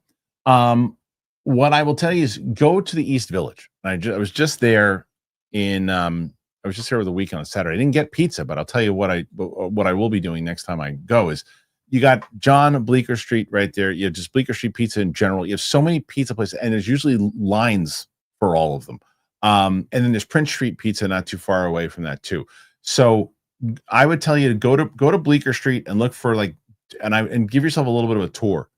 Go get keep your belly empty and do 3 different slices. And I don't know if you're a cheese slice person, if you're like a toppings person, get one at say Bleecker Street Pizza, go to John Bleeker's, go there's 2 other ones around that area too. Find the pizza places in that area in East Village and go there. Okay. John Darius. Kristian, can you and someone on your team please react to the horror film The Collector? I'd love to see your reactions. Trust me, it's worth it. But when you're telling me, is it something like what's that stupid one? The Terrifier? Not stupid. Terrifier. Not fair to call it stupid. People love it. I just not something that I don't want to watch. Right. Even I'll tell you, here's the funny thing, Steph. Like The Conjuring. Have you ever seen the Conjuring movies? No. Fuck. I don't think so. Because I said this to myself last night. I went and saw the new one. And I think that the full embargo is, I'll give my initial reactions. I came out going, I like Patrick Wilson a lot. I like Vera Farmiga a lot. I like the characters, the chemistry. It just feels like I've just seen the same movie 1,000 times that I'm just like, and how many times do I gotta see blood coming out of a sink and creepy faces that I'm just like, it's just not, it's the same movie. It's the same movie. I'm like, it's not creepy to me anymore. It's like, oh, you know what? I really want to scare you. I'm going to turn the music up to 100% right now, actually 300% right at this moment and scare you. And it's like, no, it's just annoying.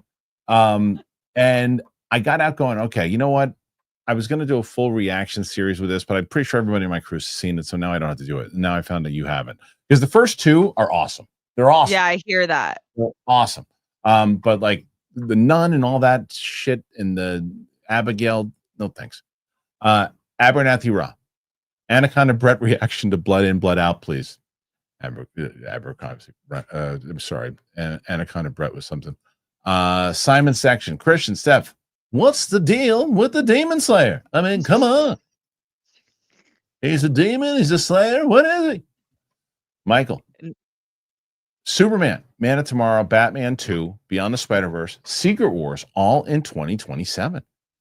That's looking insane. It is crazy that Batman 2 and Superman 2 are coming out in the same year. Maybe that's what the confusing thing is. Think about ever reaching pre-COVID levels box office wise. Ask me that next summer, Michael, or the beginning of next summer, because I really want to see what happens with the box office in 2026, because it's poised to be pretty spectacular. But this year said nope. Yeah. Yeah, I hope it does.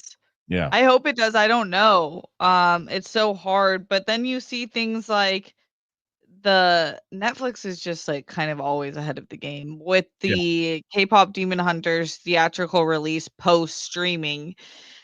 There's always ways to reinvent and reinvigorate people's want to be in the theater. You just got to Right. do it that. 100%.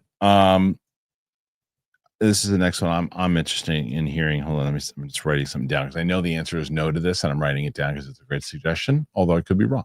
But first, Joyous Romer, Steph, please do a Starbucks review. I enjoyed the coffee video you did with your mom.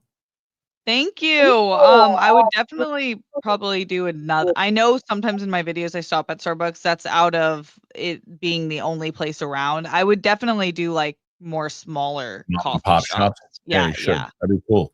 Carver Tate, FYI, Mark Hamill will be on Kimmel tonight. That's cool. Promoting the movie, I assume. Oh, Makes sense. cool. Seattle KO. Good morning, Kristian and Steph. Have either of you seen Adventures in Babysitting? If not, might be a good reaction. But don't say anything, Steph, whether or not you've seen it. I have seen it many times. It's a great 80s movie. My prediction is that Steph has not seen this movie. And if she has not, it is definitely going on the list because she will love this movie. Steph? You want me to answer? Yeah. I haven't seen this. Okay, great. This is such such a you movie. Do you know who's in this movie? No. Elizabeth Shue. Oh, okay. Yeah, Karate Kid. Yeah. Yes, yes. Yeah. So we'll watch that one. That's a good one. Okay. That's a good one. Track stars. If Millie is in Man of Tomorrow, what do you think the Supergirl's dynamic with Superman based on what we saw in the latest movie? Well, we got to see what their dynamic is. You assume he's going to make a cameo in her movie, right? So let's see what their relationship is there first before we. Yeah. I don't know. Yeah, I hope it's not. I get why they did it in the Superman, but I hope she's not like drunk all the time or like Right. going to different planets just to get drunk. Like I think that was a funny like one bit, but if that's kind of her storyline, I feel like that used to be like classic, like all the time it was like okay to be like heavy drinking, but now I feel like I have more of an awareness and I'm like, that's a problem. Like I don't find it as funny. I think she's troubled more than anything else too, from what I hear about this comic. If they go into the comic, the tone, I think it should be a little different than what the Superman tone was. I don't know. Mm-hmm. Alexander Wilson, did you guys watch Alien Earth last night? It's getting freaky. Noah Hawley is something else. He truly is one of the best TV creators out there. I've seen 3 episodes so far. I know that was episode 5, right? So no, I haven't yet. So I have to. It's weird though, because I like the show, but it's one of those shows that like it feels like even though it's an hour episode, they feel like long episodes, and I don't know what that is. It could be just me thing, and it's not of like, oh, this is a boring long. It just feels like it doesn't move as fast as some of the other things that I'm watching, and right now I need that. But I will get back to it for sure. Yeah, I'm gonna watch this show. I've heard great things. The first 3 were excellent. I have to watch. I'm gonna watch the 4th. Track stars. Realize we're getting Secret Wars and Man of Tomorrow in the same year. Yeah, we're getting it's gonna be a crazy year. Yeah, hopefully one builds off the other. Yeah, they said yeah, go ahead, Steph. That would be cool in that sense, because sometimes it's like I feel like we used to be like, oh, it's competing, only like the major studios should come out with like one at a time and not versus each other. But I don't know, but the whole Barbenheimer experience made me think that perhaps we can get a momentum building for comic book movies next year. Yeah, they need it. They said Collector is more like Saw. Yeah, I'm out. I've never even seen a Saw movie. I haven't seen one Saw movie. I'm out. That's not like my type of thing. Jake, Steph, who are some of your favorite Hashira? Hashira. Ashra, hold on.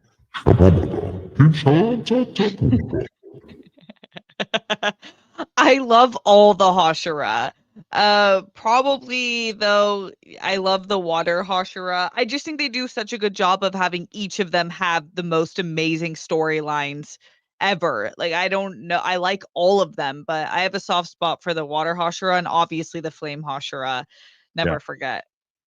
Alexander Wilson, Kristian, the best neighborhood to get pizza is Williamsburg. Brooklyn has the best food. I have to go and give it another shot because I went there with my family. We were all hungry and we were walking around the first pizza place that we wanted to go to was closed on a Sunday. Why you close on a Sunday when, again, if you don't want to be there, but have some employees that work there, it's Sunday. It went lunch. So it's closed. So, okay. So then we were walking around. I'm like, okay, it's Brooklyn. You got to be able to, I'm sure that if we walk 5 blocks, you can find a place. We couldn't find anywhere to eat.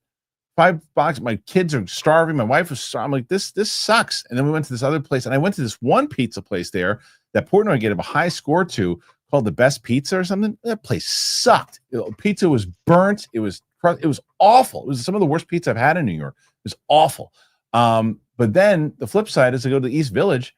You can't, you throw a rock and you hit a restaurant. You hit some food. So I have to go and try it again, because I hear Brooklyn pizza is great. I didn't have the best experience first time around, and that place, Best Pizza, was the worst pizza. It was ironic. It was dog shit. It was like LA pizza was far superior than that piece of shit. That place is horrible. Jake, Walking Dead spinoff so far had 1 season of Rick and Michonne show, 2 seasons of Negan and Maggie show, and Daryl Dixon season 3 is Sunday, which is, there's so many spinoff shows, and I've only seen like maybe 3 seasons of the original show. I haven't seen any of these. Yeah. Okay.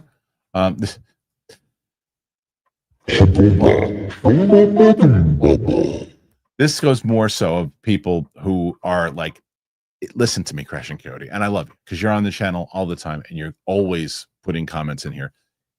I'm going to say this to you with the glasses off. This is how serious this is getting. You have to stop. It is okay if somebody says something about something that you love, and they say something in a way like we raved about this idea, the fact that he's doing this again. We raved about it.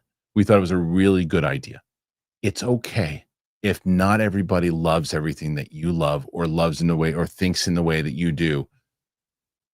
And if someone says something negative about the guy that you love, that you got to go, stop this. You have to stop this, because Man of Tomorrow is a Superman and Supergirl story. Stop saying he's lying. He's not. Roka is rubbing off on you. No, it's not lying. He's full of it. It's a fucking sequel, guy. It's a sequel. Superman and Supergirl. Supergirl's going to have a second movie.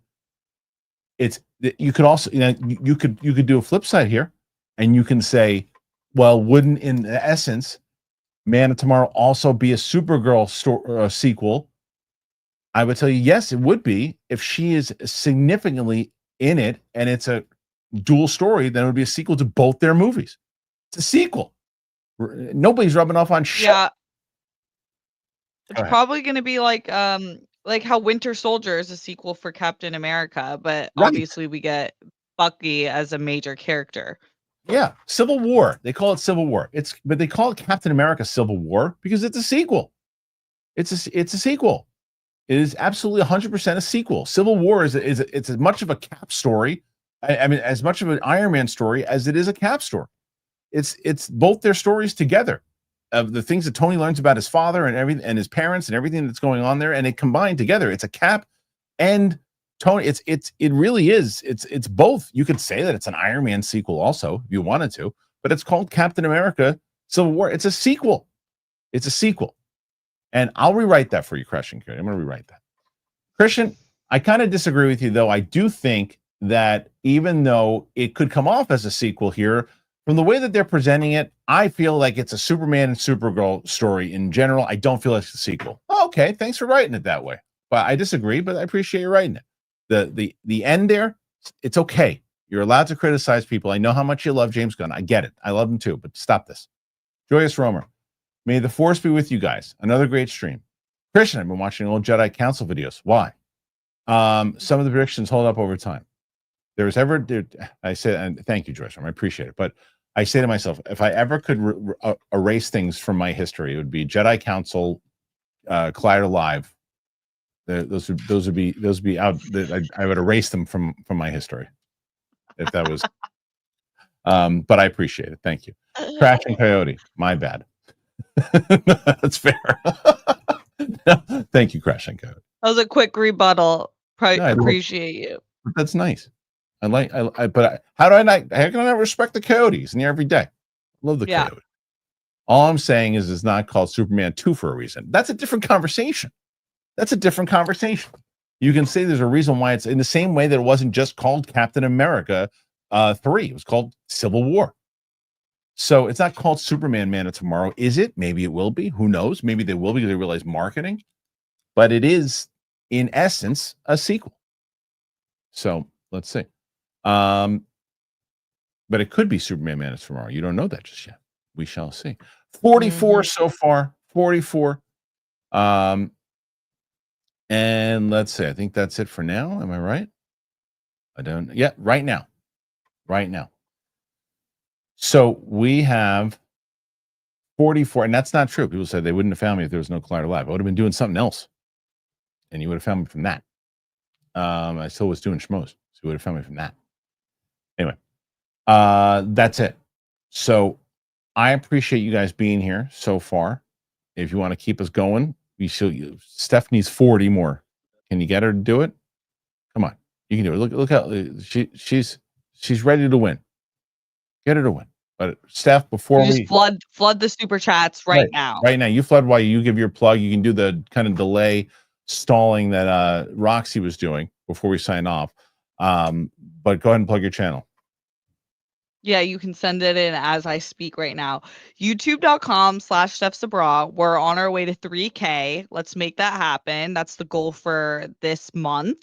And I really appreciate we drop videos Tuesday, Thursday, and then we go live Sunday. Sometimes people are like, oh, I'm not getting a notification for the live streams on Sunday. I keep missing it. It's usually right around 5 p.m. PT. Oh, no. Where'd you go? Steph, come back to us. So 5 p.m. PT on Sunday. I hear you. But where'd I go? Am I here? Am I here? Like max headroom kind of stuff. Start your plug kind of ish. So where do they find that? YouTube.com/Steph Sabraw. Perfect. Joyous Farmer puts in some support. Yes, no, look, I didn't say that I wasn't happy talking Star Wars back in the day. Far, Far Away is one of my favorite shows I ever did with Tiffany Smith and to do that. So that's probably the most fun I ever had doing a Star Wars show. Loved that show. It was such a radio Star Wars show. It was great. So wasn't talking about Star Wars and this stuff was great. It just was turning it into just a full-on news thing. Okay, mostly superheroes. It's just exciting to see James and DC committing to dates and titles. Finally, the cohesive DC universe is happening. It's good and I'm grateful. Yeah, and he's got to stick to it, and I believe that he will. Yeah, definitely. I feel like he's been consistent thus far, so I'm excited about that. And I think that it was a great, just like kind of vague announcement where I feel like if you read the comics, you're excited. If you liked the Superman movie, you're excited, but not too many details. Yeah, I agree. And then you got Neilio. Is that Willie McGee on your profile there? Love you, Steph. You're beautiful, baby. Hey, how about me? Come on. Thank you. Yeah. And then Gunn originally titled Superman Legacy. Yeah. See? That's what I'm saying. Yeah. So, and then the other thing, as far as people saying, what about Claire Live? Nope. I talk to Roxy about it all the time. It's like that's a show that I wish never would have done. I wish I never would have done a show. I would have rather we were doing the one-on-one with Kristian Harloff. I should have just stuck with that the whole way through. But I liked doing shows with Rox, I like doing shows with Josh and Riley and all them, but doing that every day was horrible. It's horrible. Anyway, so I'm glad that you're doing your channel. I'm excited to have you doing the channel here, Steph. We're going to be doing Back to the Future tomorrow, which will probably come out again. I would assume maybe on Saturday again. It was a good Saturday release for us last time, so we'll probably have it try to come out on Saturday again.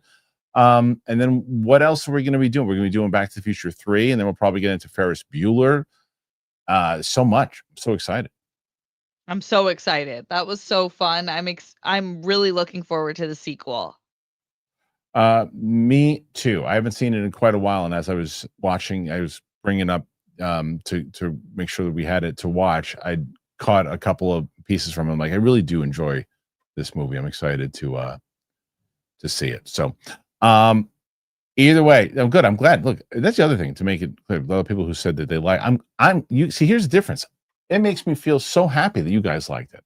I love that you guys liked Jedi Council, and I should say for the first couple of years, it was fun to do. It was then when you want. I think eventually when I wanted to go off and do things like, okay, you know what? Do we have to stick with this story? The next story, can I just, because there's so much in this story, I just like, can't we just talk about that for like 20 minutes, half an hour? It's like, no, we pulled the graphics and we did this, you have to move into the next story. I'm like, well, but this is more interesting to stay here and go here. No, we pulled all these stories and you have to do that, and you pulled all these images, and you got to talk about this and something. I'm like, but the beginning of it, I think, was a lot of fun. We could talk about certain things. We had certain interviews. It was fun, and it was a different time. I'm so glad that people got enjoyment out of it. Please don't let my disdain for it, if you guys found it and loved it, I love that you guys did, and I'm humbled by the fact that you guys enjoyed it, especially the fact that I was so freaking miserable during those years, and the fact that you guys still came over afterwards. I can't even tell you how many messages I've gotten, Steph, from people who are just like, you can tell you're so much happier here. I realized it myself. I was miserable during those years. Horrible. I mean, I was screaming about a goddamn theme park to show you where I was in my life. I was like, so with the stuff that was going on in my life in general, things in general, it just was not me. I was I was very, like, you didn't really know me back then. You've only kind of known this version of me, but like I was not myself for those years. I was there from 2016 to like 2019, 2020. I was not myself. I'm definitely can clearly say that I was stressed. I was always constantly like this. I did not like it. So that's why. But but the fact that I please, again, I don't want anybody to feel that that if you liked it, oh man, well, if you didn't like it, that to me, it means the world to me. That if I could be that miserable and you guys still were liking it, then that means a lot to me. And hopefully you like this show more, because I'm actually happy. Yeah. There you go. Joyous Romer. It's great to see you in Jedi Council. Mike and John are great too. It was something special. Mike wasn't on. It's great to see you in Jedi. Mike and John are great too. It was something special. But Mike and John weren't. Well, John was on Jedi Council sometimes. Yeah, in the beginning, I don't disagree with any of you guys. In the beginning, the first year of Jedi Council was pretty fun. Hey, Rago, did you watch the Netflix documentary called Unknown Number Captor Story? What a wild and crazy story. No, I saw it was about the high school kids, right? I saw the trailer for it and I was like, I can't watch this. Wait, isn't this? I think this was about the mom with her daughter, right? Because I saw parts of this. I think so, right? With the one, isn't the one where the kid is like it's got a close friend that kind of betrays her or something This like that? one, like, it's in the trailer, so it's not really giving it away. You get to find out more, but this daughter is like heavily bullied for right. over a year, and it's her Right, mom. Oh, it was her mom that was doing it? Her mom. Holy shit. Why was her mom doing it? Because she's a psycho narcissist freak. Her mom was bullying it. That's what that reveal was. That it was her mom. Yes, lied to her husband for a year and a half. Like, just tortured her daughter. Gave her like Loki Stockholm syndrome. It's crazy. Like and then she got stalking charges, but it's only like, holy shit. She should be locked away. Wow. This is hilarious. Dr. Brooklyn, I heard there was only one bathroom at Collider, and it was so small everybody was constantly waiting to go in after somebody, and usually somebody was doing number two. I don't know who you are, but that's true. so true. There was a guy's bathroom. There was two. It was terrible. It was a terrible bathroom. It was horrible. I'll tell you my favorite. I think I've told this story before. In the old Collider one, my favorite thing that ever happened was we shared an. I've told this story before, but I'll tell it again. Steph, we shared this office with these other people down the hall. It wasn't the Collider that you knew. It was the one right next to it before we moved. Okay, yeah, yep. And there was it was a small bathroom that we shared with another office, and no windows. It was terrible. And there were two urinals and then the stall. And so Fernandez and I both walked in there, and it just makes me laugh every time. It's so stupid. And whoever was in there right before, like, just destroyed the bathroom, right? Oh, like just like it was brutal, whatever they did in there, like from this. It was horrible. Like you just held your nose immediately. So we walked in, and this looks around like he's looking at a crime scene, and he goes, "Somebody had a bad day." It killed me. I think about it to this day. I started crying, laughing, trying to take a piss. I was like, "Somebody had a bad day." It was the best. Hey, Rago, did you watch that? No, we did that one already. Jake, I missed Knapsacks the News. Well, that was Schmoes No. That was great. There were some great moments on the Schmoes No stuff. Was some of my favorite things for sure. Yeah, that was funny. I've seen some clips. Those are fun. Simon Section, Kristian, thoughts on the actor that played Al Pacino in The Offer is now playing young Rocky in the streaming show. Is he playing in the streaming show, or is he playing him on Broadway? Is it the streaming show? Interesting. I don't know. Yeah. Interesting. I don't know. Okay. Let's see. I'm trying to see if there's anything. Apparently they had. Oh no. Okay. So Dr. Brooklyn was right about that. He's making up stories, but he was right by accident. Joyce Romer, I meant Mark Ellis in camp. Yeah, but look, there were times that they would come on the show and do and it was fun in the beginning for sure. It was fun. What else? We got 55 so far. Not bad. Do we have any? Not bad. I can't believe that's pretty crazy. That story you just told me about the mom. Oh wait, yeah, Crashing Coyote. This chat is mean. All I was saying is Man of Tomorrow is not Superman 2, just like how Civil War wasn't Civil Cat 3. It's a sequel to both movies. Yeah, it is. Oh yeah. Well, then we're on the same page. It's not. Don't be mean to Crashing Coyote. Yeah, don't be mean to Crashing Coyote. Crashing Coyote is one of our most loyals. Joyous Romer. Tiffany Smith and Perry, even the AMC Jedi, but yeah, see, Tiffany is the OG. Tiffany was my host on Far, Far Away. She was the first.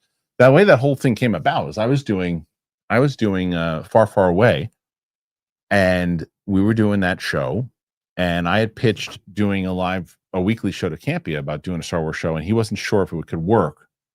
He's like, I don't know if people are going to tune in. I said, well, right now with all the stuff going on with Force Awakens and everything coming out, like or whatever the movie, I think it was Force Awakens at the time. Episode 7 was coming out.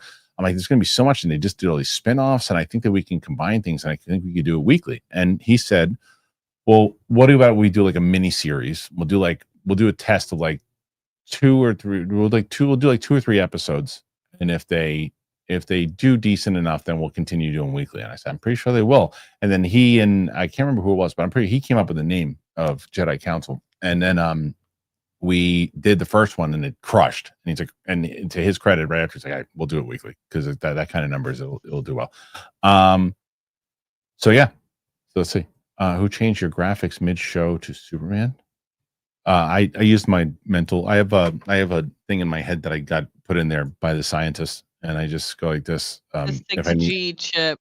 I go like this, and then it just just changed. So there you go. Okay, let's see. Next one after that. I think that we're still 55. Okay, 55. That's it.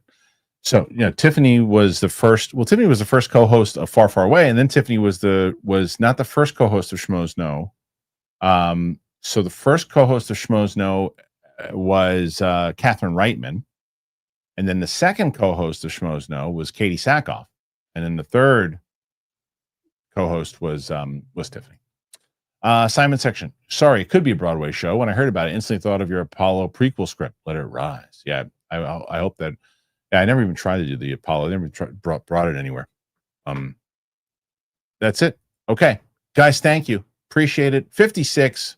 Good chat here today, Steph. I'm glad you could make it, and I'm going to see you twice this week. I'm excited about it. All right, everybody, go and check out Steph's channel. Thanks for being here on this Wednesday. Apple Podcasts, Spotify, anywhere podcasts are found. Make sure that you continue to leave your comments, click like, do all that. I mentioned this to you already. You got a hype button on there. You want to hype up our show? Use one of you get 3 of them, I think, a month for any channels you want to use it on. Use it on ours. Whether you want to use it on one of our reactions, I think that Back to the Future one deserves it. You want to get more people, and what is that? If all of you right now, if all of you, all 676, it doesn't cost you anything. If all you went over to the Back to the Future reaction and hyped up that video, we'd start seeing it get put in the algorithm. More people would see it. More people would come and check out the channel. Spencer Anthony says, "Hey guys, just sending in some support. You guys rule." Thank you, Spencer. Very kind. Yes, but if you can go over and hype up that Back to the Future, that'll be nice for us today. That's all we ask you for. All right. Thank you, everybody. Appreciate you. Thanks to Steph. See you guys on the flip side. Bye.